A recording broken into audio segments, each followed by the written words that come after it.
Mahigit sa 20 nagagandahang dilagan dumating sa second screening ng Miss World Philippines 2014 sa Taguig City kamakailan. Ang ilan sa kanila ay first-time pageant contestants. Ang iba naman ay mga models at baguhang artista. Mayroon ding na-callback na hearing-impaired candidate. Ayon sa pamunuan ng Miss World Philippines, malinaw daw sa kanilang katangian ng mga babaeng hinahanap nila ngayon para kumatawan sa ating bansa. Pero hindi raw nila ibabase at isusunod ang mga ito sa characteristics ni Miss World 2013 Megan Young. Pasok dapat sa shortlist si Roxanne Cabanyero, ang isa sa mga babaeng nag-file ng reklamong rape case laban sa actor TV host na si Bong Navarro. Pero nag-back out si Roxanne.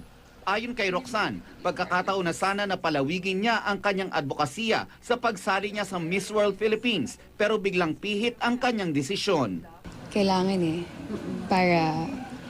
para maging fair naman sa ibang candidates and ma-focus ko rin yung sarili ko dun sa kaso ko.